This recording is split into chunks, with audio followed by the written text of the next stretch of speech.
Hello everyone, मी जयश्री आणि welcome back to my YouTube channel. तर आजच्या ब्लॉगमध्ये सगळं घरचंच असणार आहे. माझा रुटीन कसा आहे, जे मी घरात सगळी कामं वगैरे करते. तर आता थोड्या वेळात आपण भेटूया. जेव्हा मी जेवण करेन, देवाची पूजा वगैरे करेन, तर त्या टायमाला. ओके.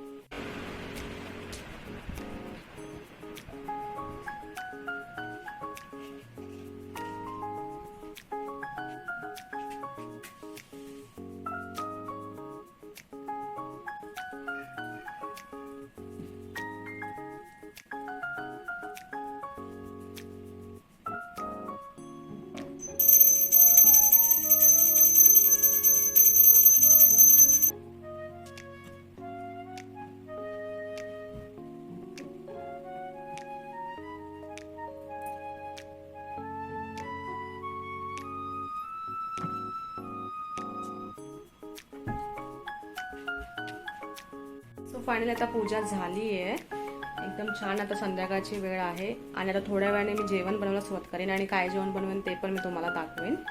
तर इथे असं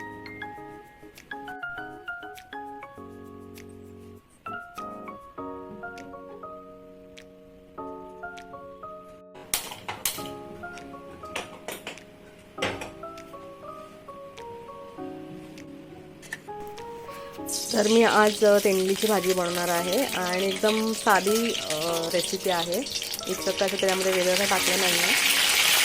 तर इथे नॉर्मल कढीपत्ता आणि जे आपले मसाले, त्याच्यानंतर थोडंसं गोडा मसाला आणि पण असं हे करून एक आपलं सिंपल अशी भाजी बनवली आहे.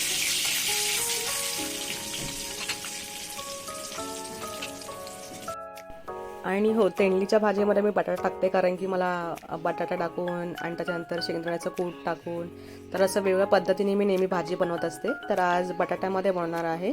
सो त्याच्यामुळे इथे मी एवढे बटाटे घेतले. ते प्रत्येकाची चॉईस असते की घ्यायचं की नाही घ्यायचं, कसं खायला. काही काही जण प्लेन पण आवडतं, जसं की कल्पेशला प्लेन आवडतं. तर मग त्याच्या अकॉर्डिंग आपण बनवतो. बट मला ही अशीच आवडते. आणि बटाटा एकदम नरम करते मी. एकदम छान असा शिजला पाहिजे बटाटा आणि सगळी भाजी एकदम छान शिजली पाहिजे, एकदम सॉफ्ट अशी आणि खायला खूप छान लागते. तुम्ही नक्की ही रेसिपी ट्राय करा. तुम्ही सेम अशीच भाजी बनवून शेंगदाण्याचा कूट टाकून पण खाऊ शकता, तीही खूप छान लागते. सो फायनली आता भाजी बनवून झाली आणि आज मी बनवणार आहे टोमॅटोचा रस्सा. तर तो पण कसा बनवते तुम्हाला मी दाखवते. आणि आज एकदम नॉर्मल आहे जेवण, जसं की राईस आहे, टोमॅटोचा रस्सा, भाजी आणि चपाती. तर आता सगळं होईल तर तुम्हाला मी दाखवते. तर हे सगळं साहित्य आहे. हे टोमॅटोचं ग्रेव्ही बनवली मी. हे लसूण आहे, त्यानंतर हिरवा मसाला आहे आणि ह्याच्यामध्ये एक मी आमचं कोकणी वाटण असतं ते टाकणार आहे, तुम्हाला मी दाखवते. सो आता यात तेल टाकलंय, राई जिऱ्याची फोडणी देणार आहे.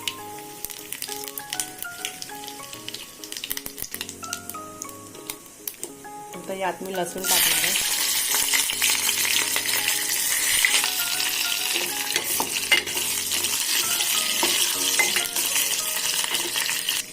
आणि हे वाटण असतं खोबऱ्याचं आणि कांद्याचं, तर ते मी त्यामध्ये टाकणार आहे.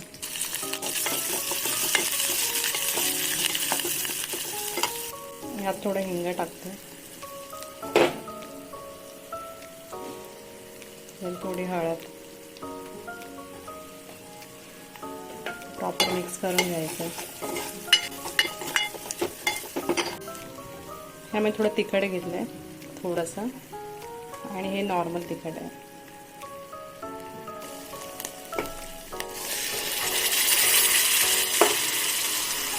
ना यामध्ये मी थोडं पाणी मिक्स केलंय आणि आता थोडं मीठ टाकणार आहे वरून. मी अंदाजेच मीठ टाकते. आता याला 5-10 मिनिटं प्रॉपर असं उकळी येईल आणि त्याच्यानंतर मग आपण कोथिंबीर ऍड करू. सो आता छान उकळी आली, त्याच्यानंतर आपण ह्याच्यात टाकणार आहे कोथिंबीर.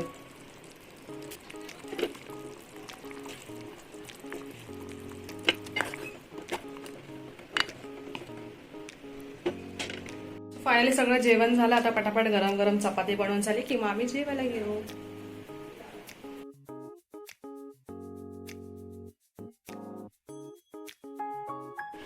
सो फायनली काही जेवण रेडी आहे.